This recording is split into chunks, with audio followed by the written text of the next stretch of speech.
Om Jnanatirmirandhasya Jnananjana Shalakaya Chakshurunmilitam Yena Tasmai Shri Gurave Namaha. Let you do the translation. Sva slava radi Krišni i božanskim šumama Vrindavane. Sva slava trima predsjedavajućim božanstvima Vrindavane, Shri Govindi, Shri Gopinati i Madana Mohani. Sva slava Šjama Kundi, Radha Kundi i Brdu Govardhan. Sva slava rijeci Jamuni, Kalimdi. Sva slava velikim šumama poznatim kao Mahavana, gdje Krišna i Balaram provode svoje dječačke zabave. Sva slava Keši Gati, gdje je Krišna ubio demona Kešija. Sva slava Vamšivata drvetu, gdje je Krišna privukao sve gopije svojim sviranjem flaute. Sva slava za svih 12 šuma Vrindavana. Na svim tim mjestima sin Nandeš i Krišna izvodi svoje zabave. Sva slava Krišinom uzvišenom ocu i majci Nandi i Jašodi. Sva slava dječacima pastirima koje predvodi Šridan i starijem bratu Šrimati Radharani Jananga Manđari.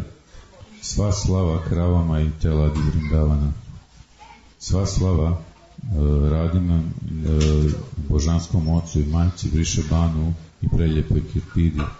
Sva slava Paurnamasi, majci Sandipani Munije, Baki Madhu Mangale i Nandi Mukhi, voljenim učenicima Devarši Narada. Sva slava mladim pastiricama Vrađe. Sva slava Gopišvara Šivi, koji prebiva u Vrindavanu kako bi zaštitio svetu damu. Sva slava Krišninom smiješnom Brahmana, prijatelji Brahmani Madhu Mangali. Sva slava Rama Gatu, gdje je gospodin Balaram izvodio svoje rasoples. Sva slava gospodinu Balaramu, sinu Rohini. Sva slava svim stanovnicima Vrindavana. Sva slava ženama ponosnih vedskih Brahmana. Sva slava ženama zmije Kalije. Kroz čistu devociju oni su dostigli lotusova stopala. Sva slava božanskom rasoplesu, koji je najljepša gospodinova zabava. That's it? Yes. All of this? That's what we have here. Okay, how much verse did you get up to? Up to verse 9. What's the translation? I wasn't listening. Then the last two verses is all glories Shashslava Ujjvala Rasa. Ujjvala means resplendent, blazing, which is the essence of all rasas, which is the Parakya Bhava, the mood of the Gopis in being Krishna and the Gopis in being the Krishna being the lover of the unmarried Gopis, which is literally propagated in Vrindavan, only known in Vrindavan. Then remembering the lotus feet of Janava, the wife of Lord Nityananda, this lowly Krishna Das, as he describes himself, sings Nam Sankirtan.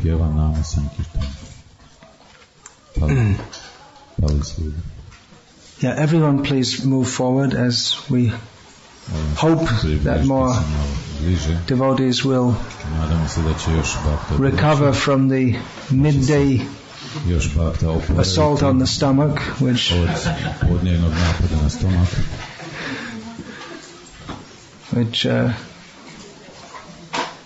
traditional Lika prasadam knock you out prasadam. Hare Krishna! Okay, that's supposed to wake everyone up. So, as those of you who are present would have noticed, we presume, we all just sung the Kirtan Jaya Radhe Jaya Krishna Jaya Vrindavan. glorification of Radha and Krishna in Vrindavan, which those of you who were also present yesterday and in this morning's class may wonder, why are we singing this? After classes strongly declaring that we will speak the philosophy of Bhagavad Gita and Srimad Bhagavatam, and we will not at least prematurely jump into Gopi Lila. So now all of a sudden I sung this song. So all of those, I said yesterday, if you don't like it, you can go drive off in your car. Well, you can come back again. Because we haven't banned the Gopis. As Srila Prabhupada wrote in one letter, it's not that we ban the Gopis, it's not banned to speak about the Gopis. So we don't. It's like we speak like that because sometimes, or too many times, it's noticed that some devotees, they like to speak on topics which are not very relevant to our present level of understanding, and they tend to speak about that as if it's just very normal and natural and we're all on that level, but then we're not. And it results in an imbalanced approach to Krishna consciousness. Whereas on the other hand, if we don't want to become fanatical, anti-Vrindavan,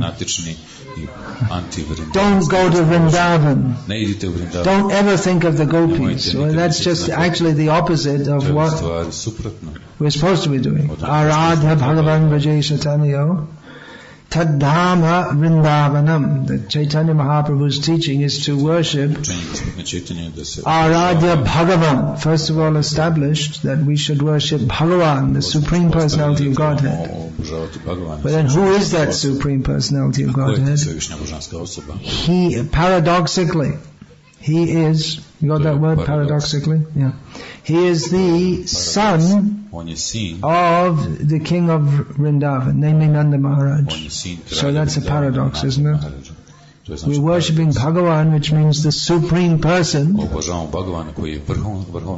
he's the son of someone else. How can he be the same? Aham sarvasya prabhavo matas sarvam pravartate iti matva bhajante mang buddha bhava samanvitaha. Knowing Krishna as the source of everything, he from which everything emanates, knowing this, intelligent people worship Krishna with bhava. So they intelligently worship, knowing to be the source of everything, and then they find out he's the source of everything, and then they come to the 10th canto of Bhagavatam. Actually before that, long before, it stated that he is the son of Devaki, son of Vasudeva. So very big. Om Namo Bhagavate Vasudevaya. Krishna is the son of Vasudeva.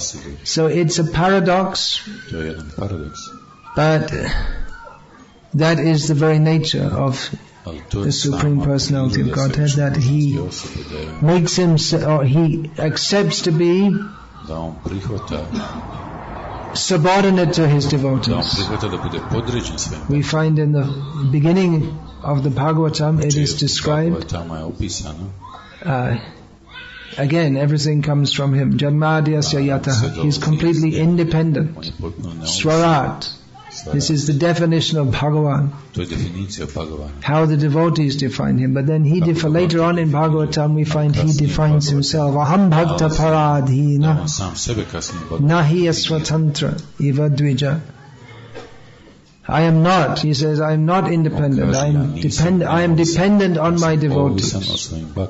So this is a paradox, which makes the Bhagavad study of the science of God. Actually, this is the only science of God. We won't find the science of God anywhere else. We're used to this term. You've all heard this term, the science of God. You've all heard that, right? Bhagavad Tattva Vijnanam.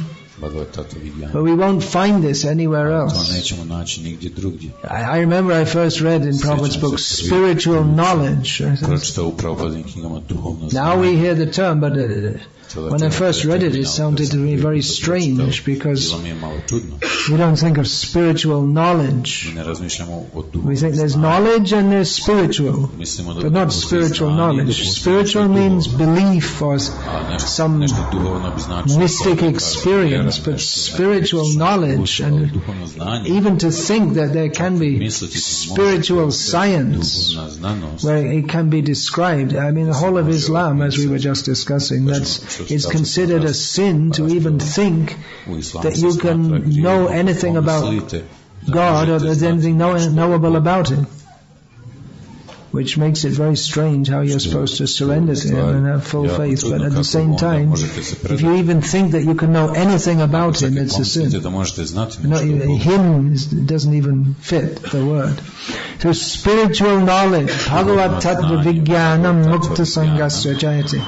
The spiritual knowledge, or the knowledge not only spiritual but specifically about the personality of Godhead, by which one is liberated from material association, which means all the knowledge that we have, which is not spiritual knowledge, that binds us in this material world, but knowledge of the personality of Godhead liberates us. So this knowledge, Aradhya Bhagavan, the Supreme Personality of Godhead, should be worshipped. That's a religious axiom, isn't it? If we should worship God. If anyone who believes in God, even if they have very little knowledge of Him, they should understand, obviously, He is to be worshipped. Of course, there are many people who think that we're all God. This perspective. I am you and you are me, and anyway, I said it yesterday, so enough. So that's a stupid idea, that we are all God. I don't think we need to discuss that anymore, but people have been discussing it since time immemorial and will go on discussing it. They're very seriously under the delusion that they are God. But it's stupid. However much they write about it, think about it, write PhD theses on it, and dedicate their whole life to becoming God, life after life, Bahunam Janmanamante, Agyanavan Mam Aprapadyate. After many, many births, people are still stupid. After many, many births, they still don't surrender to Krishna, because they are Maya Paharita Jnana. They're Dushkriti, they're impious, their knowledge is covered by illusion. So, Bhagavan, knowledge, the science of Krishna, or the science of God. First of all, there's the science of God, and then there's understanding of Krishna, who is paradoxical for those who think that they can work out everything about God. God is supreme, we are subordinate, right? It's a fact, straightforward, everyone should understand. But then when you become more advanced, then why hasn't he come home? He's out so much time. Go, Yashoda is sending out Rohini, go and bring him back. And she comes back and said he wouldn't come, and then she has to go herself. Okay, come. And Krishna has to go. So some people may think that this is blasphemous, to think that God is under the control of anyone, but He is, by His own choice. This is not explainable in logical terms, and the Supreme, He's not obliged to be under the logical understanding of anyone. So, Aradhya Bhagavan Vrajesha Tanyas Tadhama Vrindavanam. So His place is Vrindavan. So we were singing Jai Radhe, Jai Krishna, Jai Vrindavan. And I started by saying that, well, those who didn't want philosophy, those who only want bhajans and stories, we'll have philosophy, and again philosophy. Then when we're to talk of Vrindavan, then again philosophy. But ultimately, that is to be entered into, experienced, but not prematurely. It's not that we shouldn't speak about these topics at all. It's not that we don't sing Jaya Radhe, Jaya Krishna, Jaya Vrindavan, Shri Govinda, Gopinath, Madan Mohan. We should sing. But we should also sing songs that are appropriate to our level of spiritual advancement. Gopinath Mama Nivedana Vishayi Durjana Shada Kamarata Kichu Nahi Mama Maraguna. This is appropriate to the level of most devotees beginning in spiritual life. It seems to us a long beginning. Gopinath, and Bhakti Thakur calls out to Gopinath, the most dear deity or name for Krishna, Gopinath, Lord of the Gopis. He says, Mama Nivedana Shuna. He doesn't ask him, he just tells him, you listen, just listen to what I have to say. I am a worldly rascal, always attached to lust. I have no good qualities. So this may be very appropriate for our level of spiritual advancement. So therefore we discuss again and again Bhagavad Gita, topics of Bhagavad Gita. In Bhagavad Gita, Lord Krishna, the same Lord Krishna who is Gopinath, who is running with Mother Yashoda chasing him, the same Krishna speaks Bhagavad Gita. And within Bhagavad Gita he discusses how lust, material desire, it is the great enemy of the conditioned soul. It is the cause of our incarceration in this material world. It is why someone, who is that mentioned, was that Manida Prabhu? It is, why do bad things happen to good people? You were discussing that article. Great title for an article. But Arjuna asked the question, why do good people do bad things? And that's the answer to the question, why do bad things happen to good people? Because good people do bad things. And then what is the answer? Kama Esha, Krodha Esha, Rajoguna Samadbhava, Mahashana, Mahapama, Vidyenam Iha Vairinam. This is Iha in this world, this is our enemy. The enemy is lust, which lust and anger, born of the mode of passion, which is the like a great fire, Mahashana, Mahapa, a great sin, which we should know to be our enemy. So we can discuss the Gopis. We like to hear about the Gopis. We should hear about the Gopis. We're not banning the Gopis. But we should also know that, what is that? That Atendriya Priti Vancha Tare Bole Kam, Krishnendriya Priti Icha Dhare Prema Nam. There is a difference between the Gopis' desire and material desire. The desire to satisfy our own senses is called kama or lust. And the desire to satisfy Krishna is called prema. So this is quoted in Chaitanya Charitamrita, describing the pastimes of Chaitanya Mahaprabhu, which are intimately linked with Krishna's Vrindavan Lila, especially his Gopi Lila. Chaitanya Mahaprabhu's pastimes, of course we find Chaitanya Mahaprabhu, he also, on Vijayadashami, he dresses up as a monkey and attacks Lanka. taking the position of a servant of Lord Rama, and he accepts devotees who are devotees of Lord Rama. He doesn't ban them when they say that we want to worship Ram. He says, very good, you worship Rama.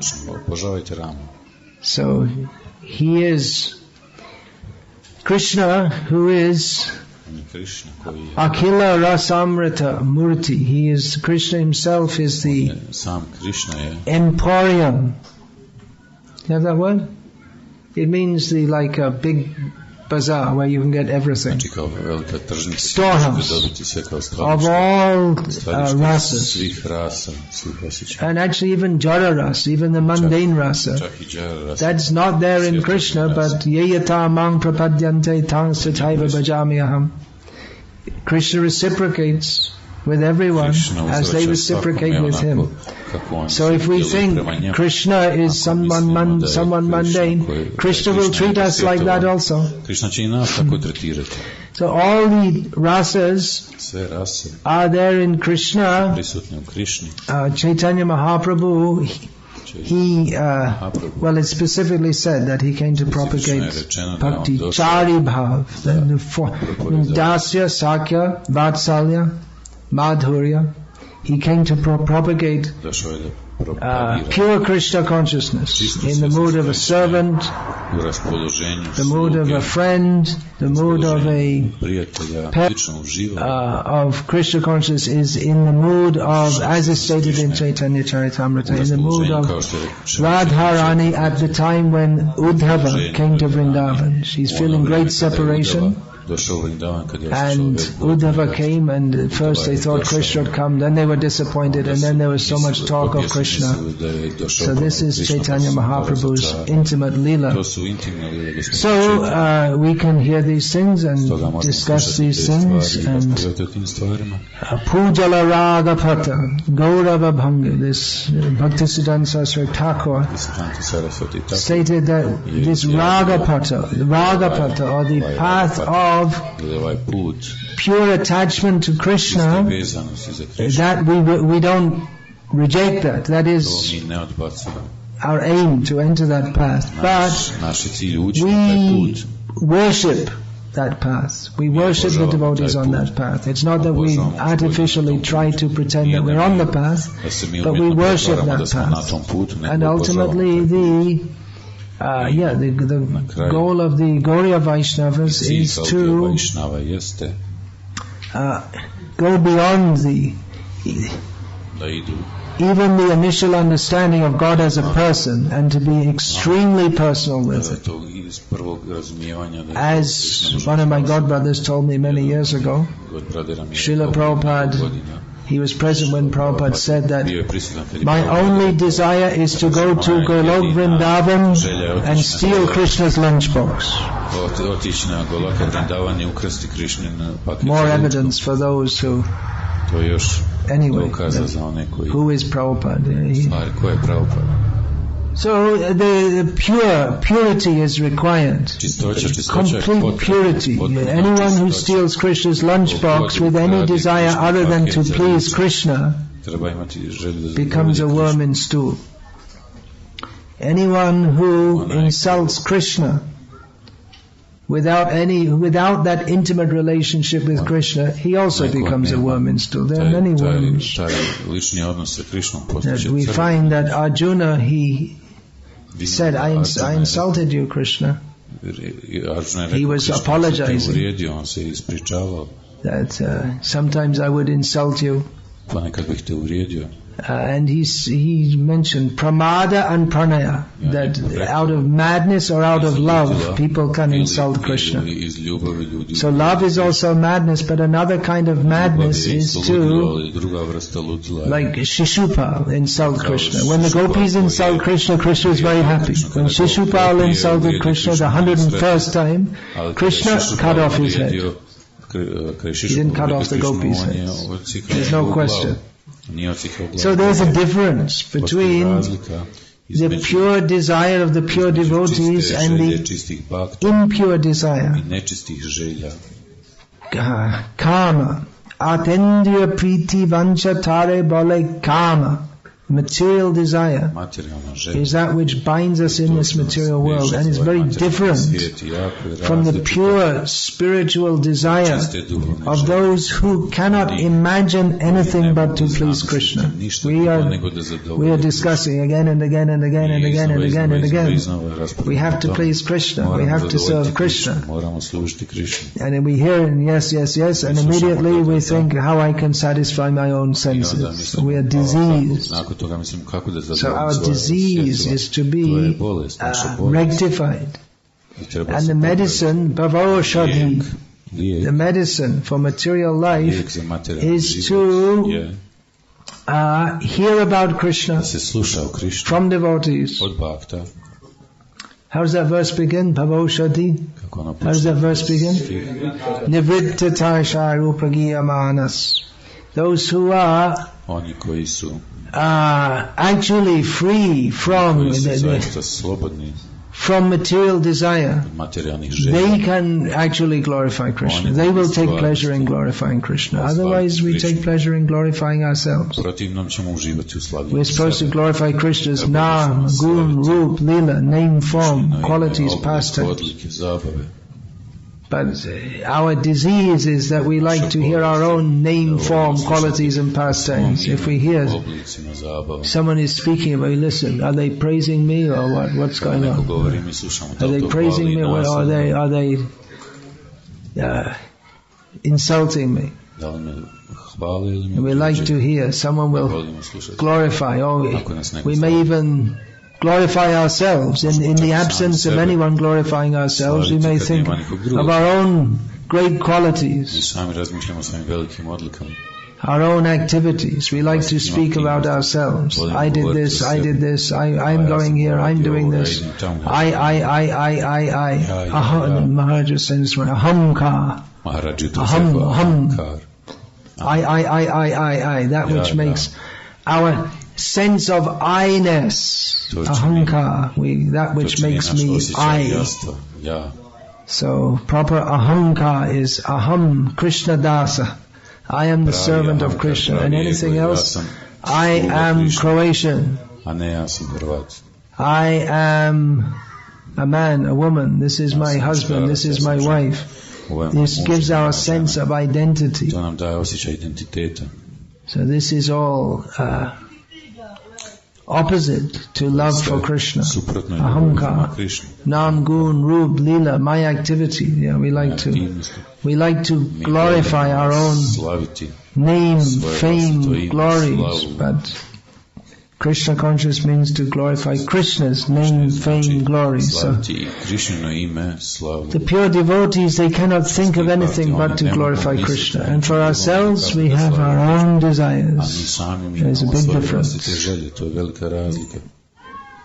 So we should hear regularly Bhagavad Gita, topics of Bhagavad Gita. How Krishna cures Arjuna of the disease of acting for his own desire, which is what we all do in this material world. Of course, Arjuna is a pure devotee. He's an eternal associate of Krishna. Srila Prabhupada notes in one purport that when Krishna spoke Bhagavad Gita to Vivasva, then Arjuna was also present there in some other capacity. So wherever there's Krishna, Yatra Yogeshvara Krishna, Yatra Partha Dhanadhara, Tatra Shriya Vijayo Bhuti, Dhruva Nitya Matir Mama. Wherever there's Krishna and Arjuna, there is certainly opulence, victory, morality. All these things are present. So wherever there's Krishna, there's always opulence, victory, morality. Where is it? Tatra Shriya Vijaya Bhute. Dhruva Niti Maha. Great strength. Is it? Where does that come? Maharaj knows. Victory, yeah, I said. Tatra Shri, which is opulence. Vijaya, victory. Right. Okay. Morality is niti, yeah. So, But where there Krishna, wherever he is, all these are always present. So Arjuna must be present also. Arjuna is always with Krishna. Wherever Krishna goes, Arjuna is there. So there was no question of Arjuna actually being in Maya, but he appeared to be so. For Arjuna, it is natural to think of Krishna. He doesn't have to take training. Bhagavad Gita course, Bhakti course, Bhakti Shastri, Bhakti. Arjuna, before you fight, go and get a Bhakti Shastri. Then you can fight. No question. He is fighting. Of course, he had his Bhakti Shastri degree from Krishna. But for us, we need, just like Arjuna before fighting, he got so many tools from throughout his life. He was being given more and more tools, more and more weapons, collected them as he went along, so that he could fight for Krishna. So at Kurukshetra he got from Krishna also the tool of knowledge, Bhagavad Tattva Vijnanam, the science of the knowledge of Krishna, by which he could, the means by which we can come to the level of Arjuna, the means by which we can come to the level of all the great pure devotees of Krishna is knowledge of why we should serve Krishna, how it's in our own self-interest. Arjuna thought it was in his self-interest not to fight. After hearing Bhagavad Gita, he understood that his self-interest is to fight, because his self-interest lies in not thinking of his self-interest, but lying in what Krishna wants him to do. So our aim is undoubtedly, as Prabhupada writes in one purport in the songbook, he said the aim of this Krishna conscious movement is to join Krishna in Vrindavan in his pleasure dance. So the aim is to join the Rasa Lila. That is our aim. But at the same time, we have to know the means to do that. How are we going to do that? Shall the men dress up as Gopis and just Lord Shiva's guarding the Rasa Mandala, and just send someone over there to talk with him and then slip in behind and join the Rasa Lila? It's not going to happen. It's not possible by any material means. Lord Shiva is omniscient and we won't even get that far.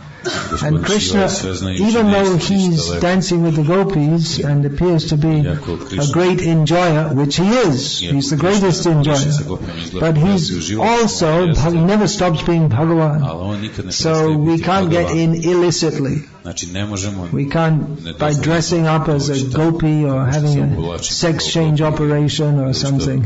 It's not possible to enter the Rasa Lila. Or even if one is born in this life in a woman's body, and you may think, well, I've got a better chance, but that won't help us either, because Krishna is not attracted to a mundane female body any more than he's attracted to a mundane male body. Krishna is not attracted to anything material. So Krishna gives us the instruction in Bhagavad Gita by which we can purify our contaminated consciousness. We cannot, but we can accept the process by which Krishna vidhunoti suhrit satam, he cleanses. Krishna cleanses. He is so kind. He cleanses the heart of the pure devotees who are always willing to listen to his message, as we heard this morning, because that's what we hear again and again and again. And people think, I heard it already. I want to hear it again. I want to hear about the Gopis. Nothing about this philosophy. But that's not the system that Krishna gave. Krishna came as Chaitanya Mahaprabhu. He is Krishna, come to give knowledge. Otherwise there's no knowledge of it. Who is going to teach about the Gopis anyway? Who but Chaitanya Mahaprabhu? That Baraja, what is that? Baraja Juvati Bhavera Bhakati Shakati Hoitoka. Who but Chaitanya Mahaprabhu can teach about the love of the gopis? The Chaitanya Mahaprabhu introduced that. Anarpita Charing Shirad Karunya Bhatino Kalo Samapiyatam Unatajvala Rasa Swabhakti Shriyam. Again that Ujvala Rasa comes that we sung in the song, which had not been offered, was not offered in this world for a very long time, which means since the last day of Brahma, which is a long time. Chaitanya Mahaprabhu came, and in this Kali Yuga he offered the Unatajvala Rasa Swabhakti Shriyam, the treasure of devotion to himself, the topmost resplendent rasa emotional flavor. This is, in other words, Chaitanya Mahaprabhu came to reveal Gopi Ras, Gopi Bhav, Gopi Prem Ras, Raja Bhav, all these different terms are there. So Chaitanya Mahaprabhu came to give that. He did that through Harinam, and he himself didn't write very much. We only have 8 verses that we know. Chaitanya Mahaprabhu. Actually there are others, but these are specifically known to have been composed by him during the time of his manifest presence. This was known to be, although Bhakti Siddhanta Saraswati Thakur or Bhaktivinoda Thakur said that. This Upadesh Amrita, that's also spoken by Chaitanya Mahaprabhu. That on the beach at Puri, he spoke these verses. What we have as Rupa Goswami's Upadesh Amrita. So many teachings are there. Even this Atendra Priti Vancha Tare Balekam, Krishnendra Priti Icha Dhare Premanam. This is written by Krishnadas Kaviraj Goswami, but we can understand that the inspiration is coming from Krishna Chaitanya Mahaprabhu. It's his teachings. So all these teachings, they're coming from Chaitanya Mahaprabhu. But systematically he presented his teachings through the 6 Goswamis. Which yesterday we sung the Shargoswami Ashtaka. The 6 Goswamis they worked hard. They weren't just some Babajis just lounging around in Vrindavan. Actually many of the serious Babajis, they also work hard actually. They get up early in the morning, they chant lots of rounds, they do austerities, but it's not that easy to be if you're a real Babaji, it's not that easy actually. But the 6 Goswamis, they were not just thinking of their own bhajan, even though they were, as we again sang yesterday, Gopi Bhava Rasamritabde Lahari, Kalola Magno Muhur. They were absorbed in the bliss of the gopis, surfacing and diving in the waves of the nectar. Radha Krishna Maharnisham Prabhajato. They were day and night, they were worshipping Radha and Krishna, but their worship didn't take the form only of chanting rounds. They chanted a lot of rounds, they did a lot of kirtan. But at the same time, they composed many books for the benefit of human societies. And Chaitanya Mahaprabhu gave these teachings. He taught Rupa and Sanatana Goswamis. He gave them his teachings and told them, now you make books out of this. So Chaitanya Mahaprabhu taught how to attain the position of the residents of Vrindavan through Rupa and Sanatana and the other Jiva Goswami. The very exacting analysis, elaborate analysis of the teachings of Srimad Bhagavatam. So, again, it's not that we're saying don't be a gopi, we're saying be a gopi. Yes, we should all be gopis. Write it down. Put it in your notebooks. Put it on dandavats.com. Bhakti Vikasa Swami said we should all be gopis. What happened to him? But we should know how to be gopis according to the system that Chaitanya Mahaprabhu gave. how to be gopis. Or maybe if we're fortunate, we may, as Uddhava said, we may not be a gopi, we may be some blade of grass in Vrindavan. That's actually very ambitious to become a gopi. But Uddhava, he prayed, maybe I could become a piece of grass in Vrindavan, at the edge of Vrindavan, so sometimes the gopis may walk and I may get the dust of their feet on my head. So, to be a gopi is highly ambitious, but it's not impossible. At the present time, we can remember Atindriya Priti Vancha Tare Bole Kam. We're on the level of personal self-desire, how we can satisfy our own senses, and to go up to the other level, Prema, Krishnendriya Priti Ichad Hare Premanam, to go to the level of loving Krishna. Well, first we have to finish the first line. When that's thrown out, when there's no more of that, then we can enter the actual.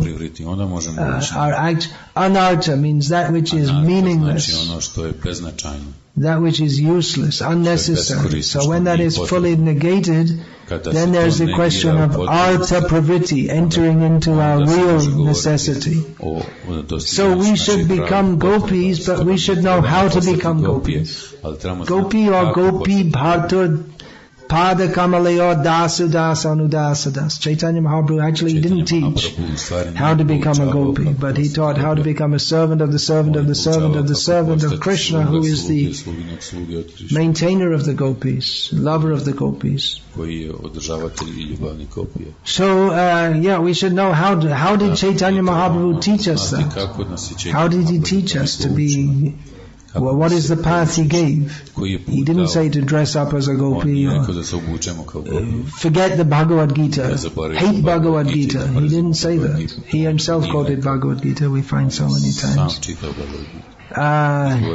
But he gave the process. He taught through Rupa Goswamis and all the other Goswamis. Rupa, Sanatan, and Jiva Goswamis wrote many books suitable for people who want to be devotees. We find that Rupa Goswami began his handbook of Krishna consciousness, the Bhakti Visamrita Sindhu, with a description of sadhana bhakti.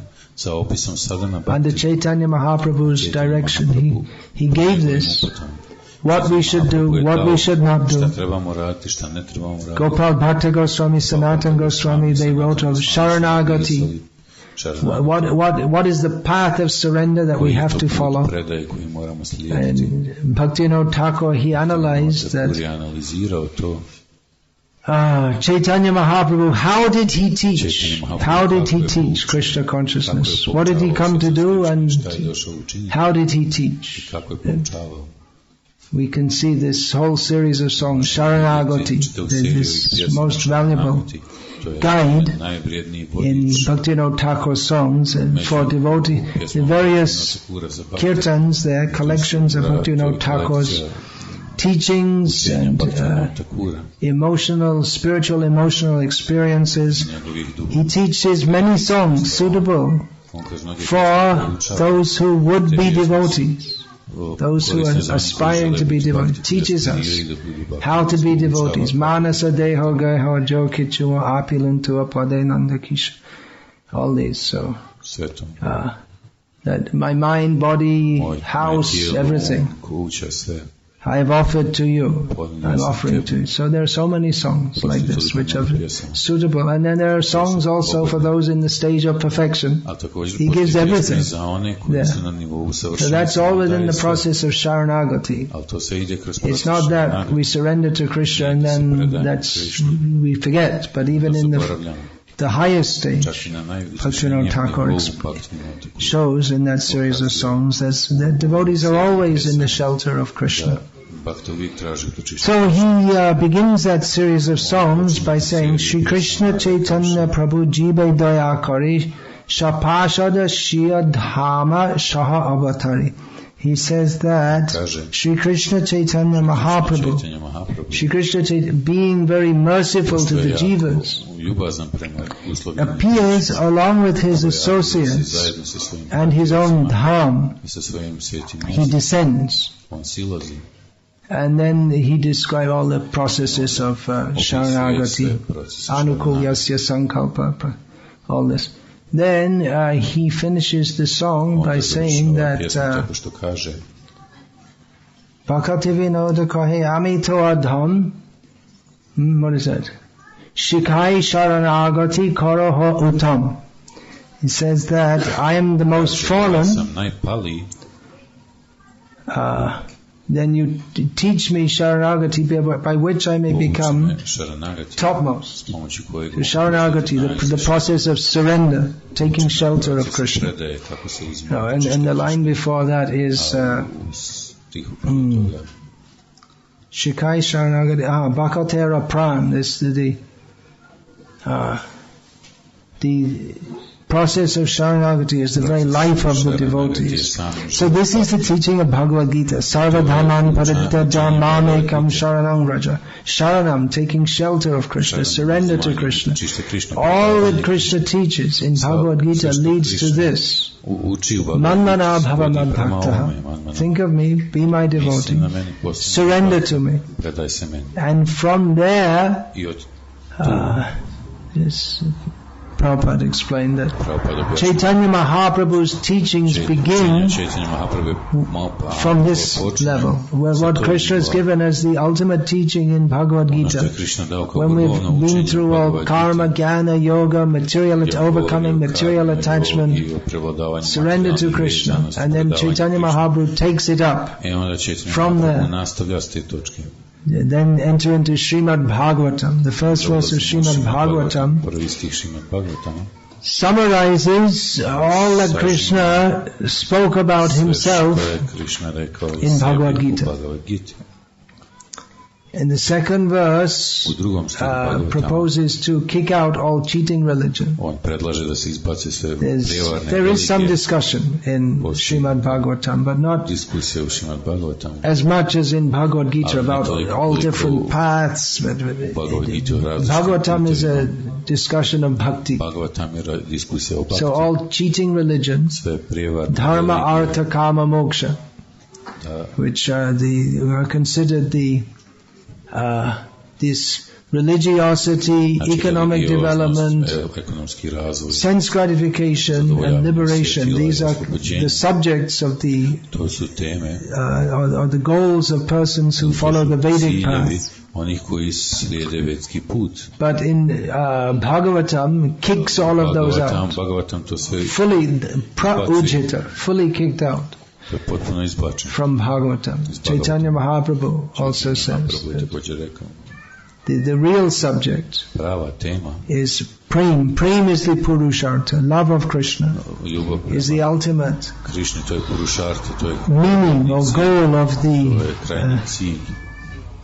Krishna Vishayak Prem Param Purushartha Jara Agi Chunatulla Chari Purushartha. Chaitanya Mahaprabhu said that the prema, pure love for Krishna,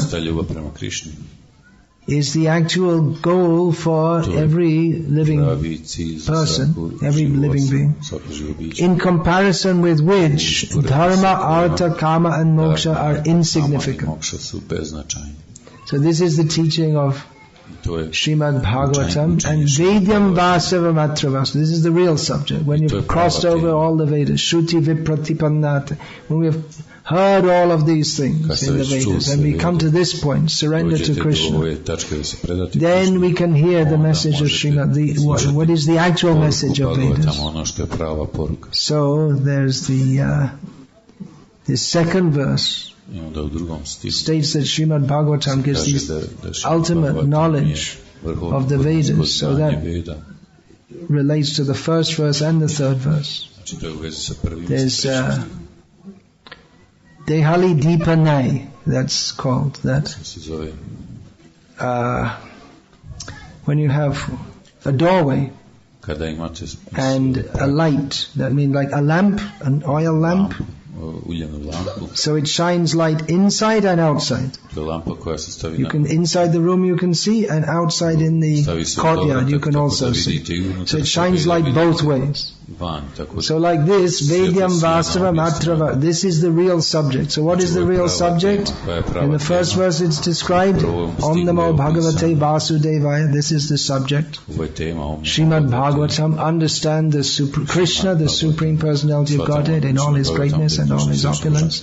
And then the third verse, what is the actual subject of the Vedas? Nigama Kalpatara Galitam Phalam. This is the ripened fruit of the desire tree of the Vedas. You can get anything you want from the Vedas. What do you want? That question.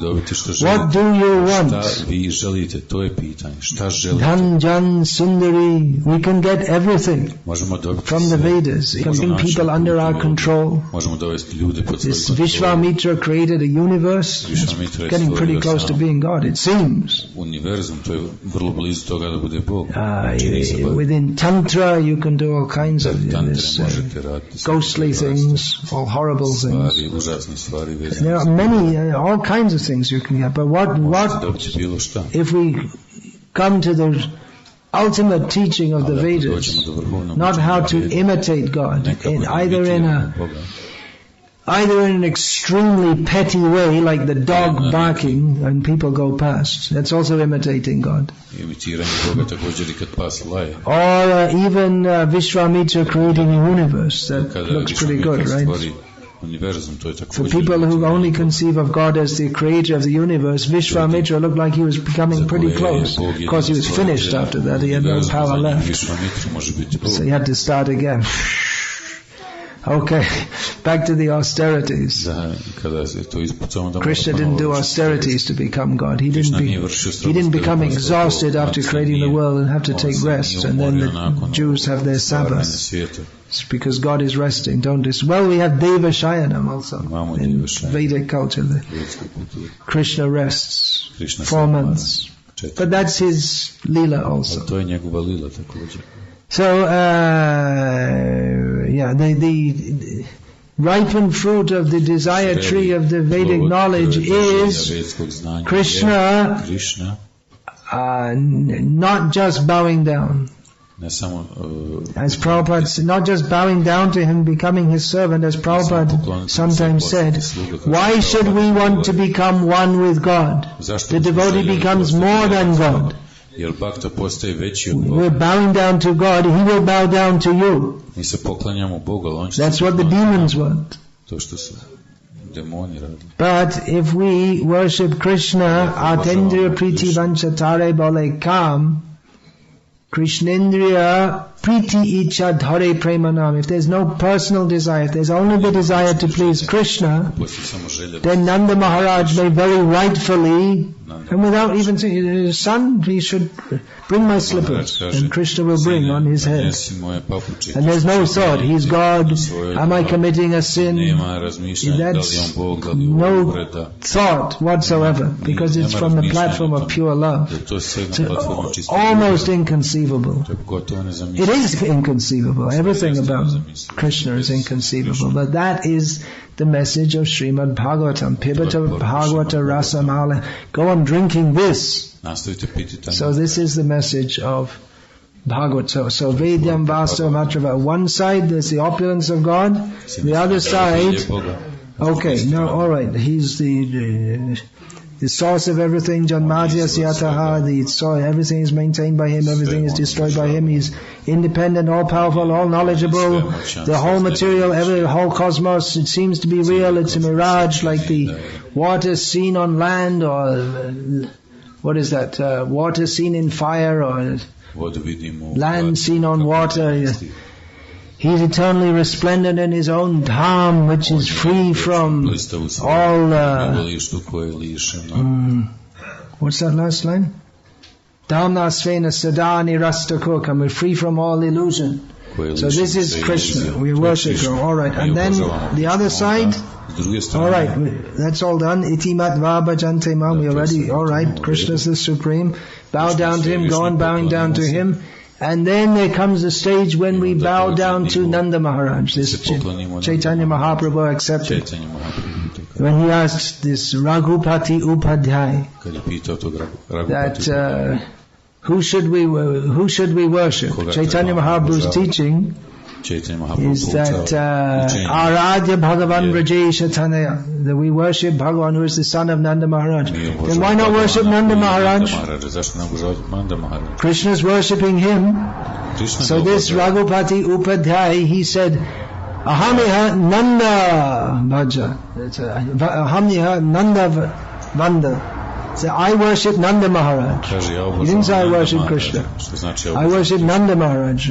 Krishna is bowing down to him, then we should bow down to Nanda Maharaj. Isn't it? What do you think? Is it logical? It's beyond logic. If you see Nanda Maharaj, he's offering tax to Kamsa. Then we should worship Kamsa?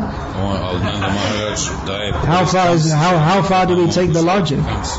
Where's the end of all this? If you worship Kamsa, then you get your head cut off. That's what happened to that washerman. He actually, if you think from the washerman's position, he didn't do anything wrong. He was walking along the road, serving the king, doing his duty, following his own dharma, swadharma nidanam shraya. He's a washerman, he's washing clothes for the king. And these, just some upstart boys from the village, give clothes to us. And he told them, look, it's just nonsense. What are you talking about? This is for the king. You're village boys, don't talk like that, you'll get in trouble. He got in trouble. He got his head cut off for his trouble. But from it didn't seem like he was doing anything wrong. I mean, if some young boys say something outrageous, he was just correcting them for their own good. But the result was he got his head cut off. So we better, before we jump into Mathura and Vrindavan, we better understand what's going on. The normal laws don't work. If we're still on the platform of self-interest and we don't know who's who and what's what and what are the workings, we're going to get in a lot of trouble. Instead of dancing with the Gopis, we'll be sent to hell. If the normal worldly laws don't work, that Kamsa is the king of Mathura. You should respect the king. It says in the Vedas. Krishna himself says, Naranam Chandaradhipam. Among the men I am the king. It's a representative of Krishna, so you should respect him. But then not this king, because he's a demon. He hates Krishna. Then Nanda Maharaj is offering him respect. How does that work out? So the normal logic doesn't work here. It's different working. And that cannot be understood as long as we're on the platform of self-interest. It's not possible. The logic doesn't work. Achintya, this is called achintya. Bheda bhed. Achintya. It doesn't mean it's totally inconceivable. It's not like this idea that Muslims have Allah. You don't. Allah. He's not exactly he. I don't know what they use in Arabic, because not he, not she, or not neuter. What's the word, Any people from Muslim background here who might know the Arabic? Anyway, Allah is don't think about, because even to think about Allah is, even to try to conceive of Allah is wrong. So Krishna is inconceivable, but that doesn't mean totally not inconceivable in the sense that we can't conceive of him whatsoever. Then we become complete impersonalists. If we think that, you can't conceive it, that means he has no name, form, quality. We're supposed to think of Krishna, but if he's totally inconceivable, then how are we going to think of Krishna? But it means that by material intelligence we cannot understand Krishna. And by spiritually purified intelligence, that also only to some degree can we understand Krishna. Otherwise Krishna is inconceivable. So, yes, we should speak about the Gopis. Da, trebamo govoriti o gopijama. Who's seen a gopi? Ko je vidio gopiju? Anyone seen any gopis? Je li neko vidio neku gopiju? Now you're surprised. That's an achintya question. To je jedno achintya pitanje. What's he saying here? Yes, no, maybe. Anyone? Any offers? Da, ne, možda imao neko neki prijedlog. Radharani, she's the queen of all the gopis. Radhe Vrindavaneshwari. If we go to Mayapur, there's her 8 Sakhis are there. Ako odete u Mayapur, tamo ima 8 Sakhija koji su se manifestirali na altaru. They're there? Da, one su tamo. They're dancing. We heard in the Krishna's Rasa Leela, Chaitanya Mahaprabhu he leaves Navadvip and picks up a stick. So, Krishna's dancing. Krishna pleše. Is the Radharani's there, Krishna's there, the 8 gopis are there. There must be a lot more gopis too. Many gopis. How many gopis? Billions of gopis. Yes, there are gopis who are dancing, and then there are others who are dressing them up, and little gopis waiting to fan them, massage them, put oil on their body, change their clothes. We only see 9 gopis. There are many more. And what do we see? What do we see? So we have to get the spiritual eyes.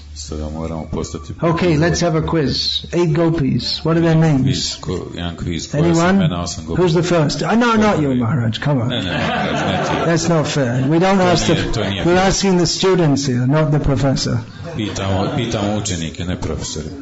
Okay, who's number 1? Number 1 gopi after Radharani is Lalita. Number 2. Okay, that's 2. Then? Anyone? Hands up. Chitra. Induleka. Champak, almost, little longer. Champakalata. Sudevi. Rangadevi and Tungavidya. Jai. How about the 8 queens of Krishna? Number 1 is Satyabhama doesn't think Rukmini is number 1. What number is she in the order of marriage? Number 2? Number 2? Isn't Jambavati number 2? In order of marriage? Maharaj knows Krishna book off by heart, so he should know. Maharaj znao Krishna book. First comes Rukmini, then comes Rukmini. Isn't Jambavati number 2 in order of marriage? No. Okay. He's the professor, I told you. Okay. Satyabhama, Jambavati, then? We already said Rukmini. Satya, whose other name is? Any other name for Satya? No, we already said Satyabhama. Kalindi became Kalindi, number 4, isn't it? She became 4. Lakshmana, Mitravinda, Bhadra. That's 8. But wait a minute, did we get them all? No, we had 8. Satya is Nagnajiti. That's another name for her. Bhadra, actually, yeah, Bhadra. Maybe there's something wrong with my counting. And then Krishna has how many other queens? 16,100. Who's the head of them all?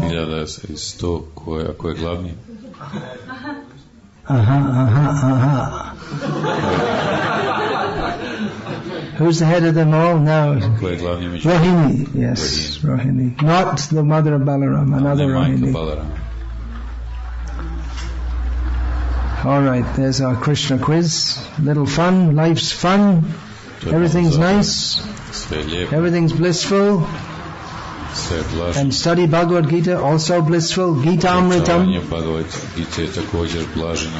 It's also bliss. Don't think that Bhagavad Gita is not bliss. Okay, what's the Bhagavad Gita verse when the rain falls? Should know this one very well living here. Aham Varsham Nigrinami utsrijami cha. I withhold the rain and send it. So there's a verse for everything. And when the sun shines, what's the verse for that? Rasoham apsu konteyap prabhasvi shashi suryayo. So there's a verse for everything. You can remember Krishna always. Remember Krishna. Even when there's cheating, we can remember Krishna. As Krishna says, I am cheating. How about that? Who's been cheated? Anyone here ever been cheated? We've all been cheated, yeah. Sometimes embarrassingly, isn't it? And we realize how stupid we are to get cheated. But that's also a representation of Krishna. As Prabhupada said, I remember seeing one devotee looking shocked when he heard this. That Prabhupada said that even if someone is a great drunkard, if every time he thinks when he drinks wine, this taste which I like so much, this is Krishna, one day he'll become a great devotee. I remember first time I heard that, one devotee was telling me, and it was like, he was thinking, oh, so that means I can go back and become a drunkard? Not recommended. Already a great devotee chanting Hare Krishna, Krishna Krishna, Hare Hare, Hare Rama, Rama Rama, Hare Hare. So we should chant as last night. Such nice kirtan. There was no seminar and chanting. So we should do that and study Bhagavad Gita and philosophy and all become gopis. By the method that Chaitanya Mahaprabhu told. Of course, Arjuna, he doesn't want to become a gopi. If you ask Arjuna to put on a sari, he did actually, didn't he? As a eunuch, he was living with the women. That was a great insult. Anyway, he did it for Krishna. Everything for Krishna's pleasure. But it's not the only Leela, as Prabhupada often pointed out. There are so many Leelas of Krishna. So many avatars of Krishna. Who knows where Vamana Leela is? You won't know. Do you know Bhagavatanand? You're born in Gujarat. Vaman Leela, where is that? Which place? Just like Krishna Leela is in Vrindavan, Mathura, Dwaraka. Vaman Leela? Do you know? You don't know? You also lived in Gujarat. Anyone? No. It's in Bhrigu Kutch. It's mentions in the Bhagavatam that he came, Bali Maharaj was performing sacrifice on the bank of the Narmada at Bhrigu Kutch, which is the modern day Bharuch. About 1 hour's train from south from Vadodara. So we have devotees there now, and I suggested, I won't be there, but I suggested that they should make a celebration and invite all the people of the city on Vaman Dwadashi. All the people of Bharuch know, at least the Hindus, they know that this is the place of Vaman Day, but they don't know very much, so that should be revived. Vaman Leela. Very sweet Leela. Very nice little boy. And he took everything away. And then that sister of Bali Maharaj, you think, oh, such a nice boy. So beautiful. I would like to, I have a boy like that. I would like to suckle such a baby from my breast. What was her name? Ratnamala? Then afterward, when she saw, he took everything away. That Vishnu, the enemy, did it again. The enemy of our family. She became so envious of him. She thought, I'd like to kill him. So she got her desires fulfilled. She came as Putana. So she fed him from her breast. And she wanted to kill him, but she couldn't kill him. So if you like, you can go to Bharuch in Gujarat. All these festivals we can celebrate. Even if there's not an elaborate celebration, you can read Srimad Bhagavatam, the relevant chapters. čitati odgovarajuće Very nice, is it not, to hear? We can sing Jaydev's song.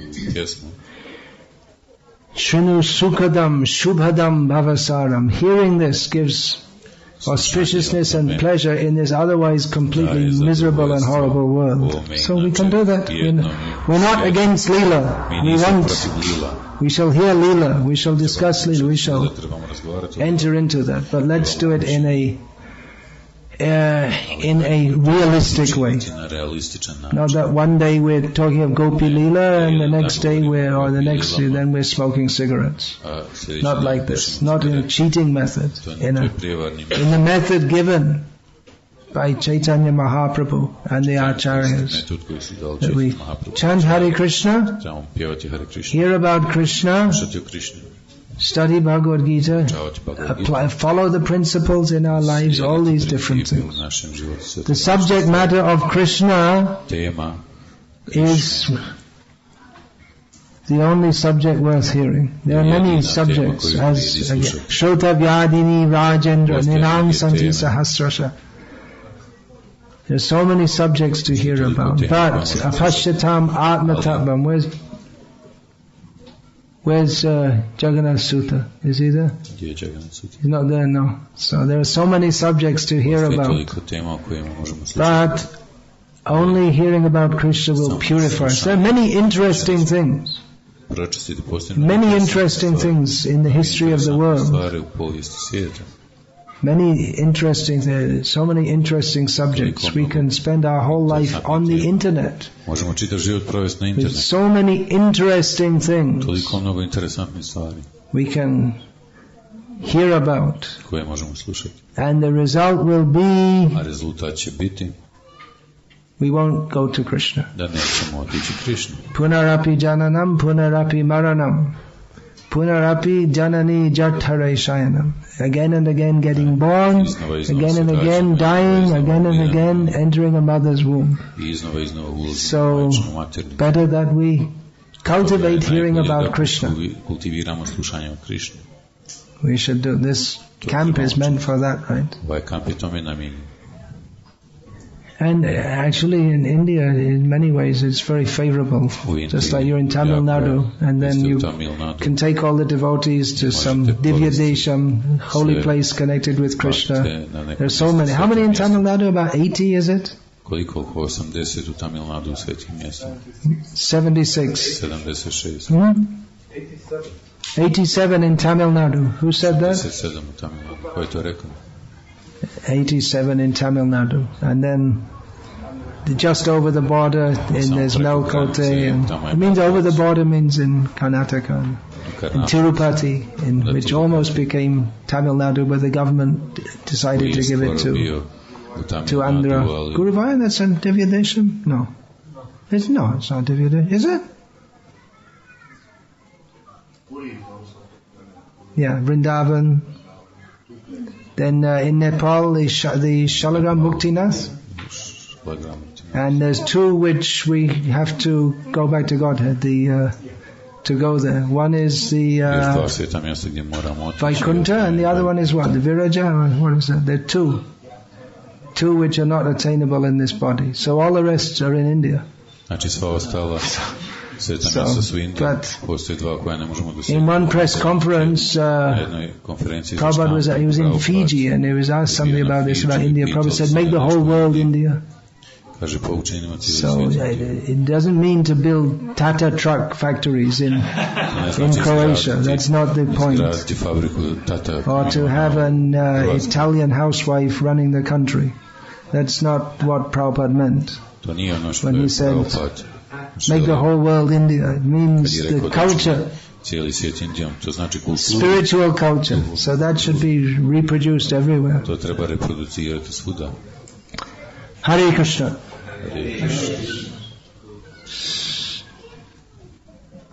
Yeah, any questions, comments? Please.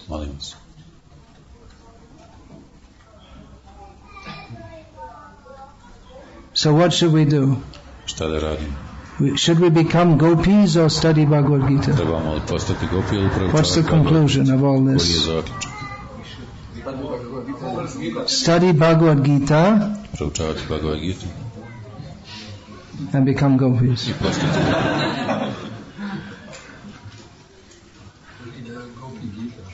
Gopi Gita, yeah, there's Gopi Gita also. Actually that's an interesting point. There is Gopi Gita also, yeah. There are many Gitas, Uddhava Gita, Brahmara Gita.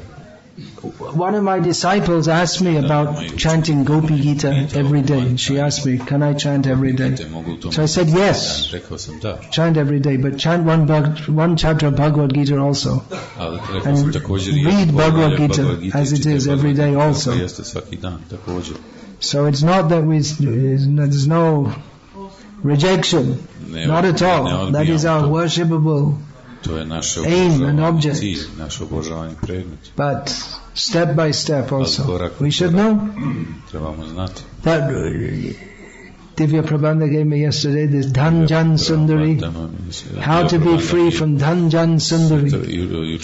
Just speak the truth, be Krishna conscious, and Dhanjan Sundari, that won't come. If we want name, fame, glory, we can work for that. But if we want Krishna consciousness, then everything material will leave us. We don't have to leave it.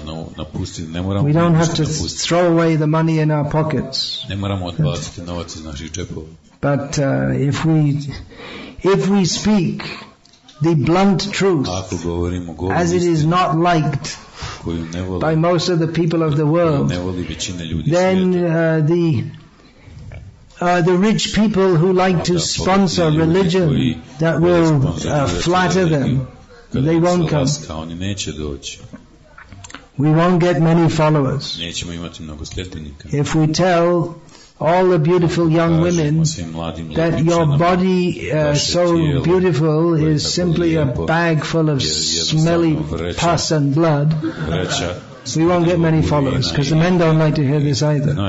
The women definitely don't like it, and the men also don't like it, because they want to think that, no, it's very nice, it's very beautiful. So you don't get Sundari. And if there's no Sundari, if there's no beautiful women, then you won't get any men either, because the men don't come unless there's beautiful women, right? So and Dhanjan Sundari we don't get if we're serious about Krishna consciousness. But there's another Dhanjan Sundari also, which we do get. That Chaitanya Mahaprabhu said that Petan Mori Diya Prema Dhan, in this Na dhanam, na janam, na sundarim. Chaitanya Mahaprabhu said, you give me the wages, give me the wealth of Premadhan, this Premadhan, this treasure of love of Krishna. That we know the story. Sanatana Goswami had the most valuable thing in the world in a garbage pit. And what is the real thing he had of value? Chanting Hare Krishna. So that Gopi Gita, I wanted to relate to that Gopi Gita, because the Gopis, they also say that we are Ashulka Dasika, we are slave girls. Ashulka means we don't get any payment.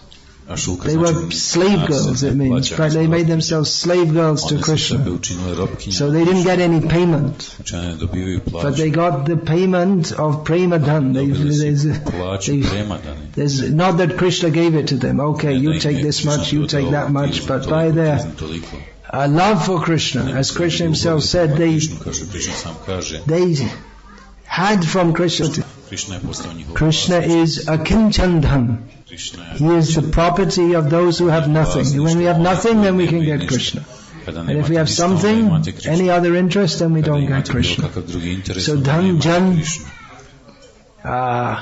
if we're not interested in name, fame, followers, power, glory, all these things, then we can aspire. Then only is there any hope of worshipping Gopi Jana Vallabha, Krishna, who is the husband of the Gopi Jan. So we want Dhan, we want Jan, and Sundari. Yes, Da. We want beautiful women. Da, mi želimo lijepe žene. The Gopis are beautiful women. Gopis So they are Vraja Sundari. That's stated in Srimad Bhagavatam. They're called Vraja Sundari. So when Chaitanya Mahaprabhu said, na dhanam, na janam, na sundaram, that's material. But spiritually, yes. We should aspire for Dhan Jan Sundari. Materially also. Money? Anyone got any money? Money? You like to give me all your money? And you don't have any money because you're all devotees, right? Krishna doesn't give. He may do. He may give Sudama Vipra had nothing, then he had everything. And then he was a devotee with nothing, then he had everything. He may have everything and Krishna may take it all away. No guarantee, either way. But if there's money, we can serve Krishna. Recently, I was with Ananda Mai Prabhu, my godbrother, who's been serving in Andhra Pradesh in India for about almost 40 years now. So at a meeting like a camp we had with so many devotees, and I was interviewing him in public about his memories of when Prabhupada and all this in Andhra Pradesh. So I asked him to speak about Achyutananda Swami, who's very famous. Do you still meet people in South India who said, I remember your Achyutananda, they were old men. At that time they were young men. They still remember. He was so bombshell effect he had, his preaching. So Anandamai was traveling with him for some time, and they were collecting to build this temple in Hyderabad, which is the state capital of Andhra Pradesh. So one of the things he would do is say that, he would say, all the women here, you have so many gold ornaments. And we see the deities, they don't have gold ornaments. We have to build a temple for Krishna.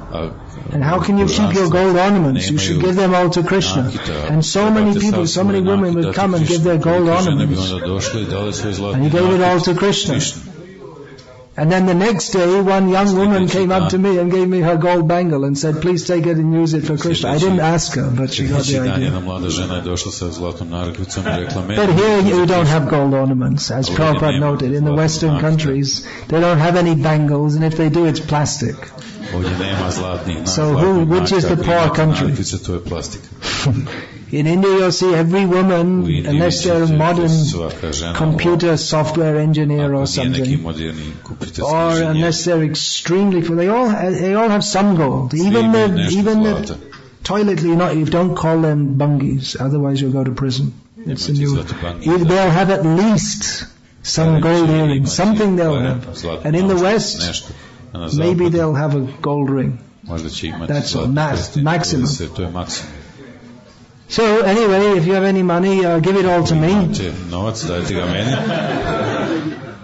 And I won't keep any of it. Right, Gokul Chandra? He knows. I give it to him, and you have to build that temple. Don't cheat. I give it to him because I trust him, he doesn't cheat. And I don't even ask. People come and give me money. I don't go, people come and give. So you don't even have to ask. You get followers, people come. Followers, yes, come. Serve, go out on book distribution. And Sundari, yes. Beautiful women, let them come. Let them all come. Be beautiful. Prabhupada wrote in Krishna book, Maharaj can give us the exact quote. When people become devotees, I remember when I read that, when people, before they join this movement, they were looking very, very morose, but after they join this movement, they become beautiful. Maharaj can tell you the exact words. Oh, so nice. So when I read that, I thought, oh, how can that be? You see, if you have like a bent nose or something like that, it doesn't straight it out. By chanting Hare Krishna. Someone offered me actually, a plastic surgeon. He said, look, you're going on TV, why don't you, I'll give you free treatment. I said, it's okay. I didn't bother. So I thought, how can that be? You know, if you're ugly, you're ugly, and it doesn't change. But you become beautiful in Krishna consciousness. I said we're not supposed to talk about ourselves, but I'll relate one anecdote. Once I was walking in London, and I was out on book distribution, and I was just going to the spot. Actually, I wasn't distributing. And I came across two young men, just dressed in as Karmis are dressed, and immediately I understood. I never seen them in my life before. Immediately I understood they're devotees. And I said Hari Bol to them. They said Hari Bol, and they were devotees. They just come in from New York. They'd never been in England before. They're in Karmi clothes, but immediately I recognized they're devotees because they're bright and effulgent, and Karmis aren't like that. They look just like them, and they were devotees.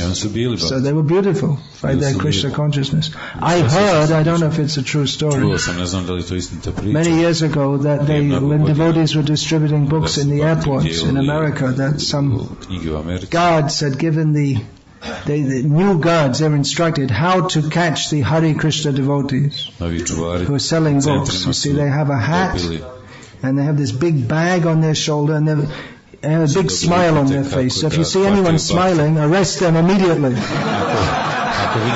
Because no one else smiles. So devotees are beautiful by Krishna consciousness. So Sundari, Sundar and Sundari. Men are beautiful, women are beautiful by Krishna consciousness. Hare Krishna. Was there any question, by the way? We only have...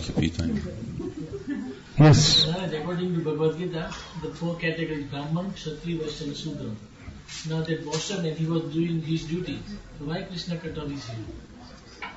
Who? The washerman was doing his duty. That's what I said. It's pretty... Why was the washerman who was doing his duty and he had his head cut off? That's what I said. You better learn the laws of the spiritual world before we go to Mathura. If we try to apply the laws of the material world, we get in trouble. The washerman got his head off even though he was doing his duty because he was serving the wrong master. He didn't recognize, he hadn't studied Bhagavad Gita as it is and understood that Krishna is the Supreme Personality of God. And He is the one to be served. That your mundane duty, that's all right, but highest duty is to serve Krishna. So by his loyalty to Kamsa, he became a demon, because Kamsa is a demon. Whereas others like Kubja, she was bringing the sandalwood, the chandan, and Krishna wanted immediately. She said yes. The same thing. She was bringing the chandan for Krishna, just like the washerman, he was bringing the clothes for Kamsa. So she immediately gave it to Krishna. Yes, take it. So she became beautiful. Hare Krishna. All right, we have 2 minutes left, so ask your question quickly, please.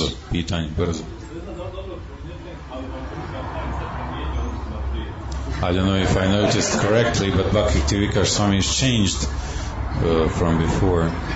I've changed. Well, yesterday was a heavy mood, and today was a light mood. And then, they're different. Is that what you mean? Yeah.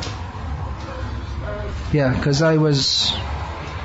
that's what we were there at the beginning of the lecture. I was saying that we were saying that we should study philosophy, don't throw out philosophy, but I was thinking maybe going too much the other way, so then we have to... It's not only philosophy, it's not only Gopi Bhav, but both are there. That's the point. That's the point I'm trying to make in this discussion. We're not saying be dry, don't only discuss Brahma Gyan, don't discuss Lila. We don't say, we should discuss. We should discuss everything though in the light of the teachings of Bhagavad Gita and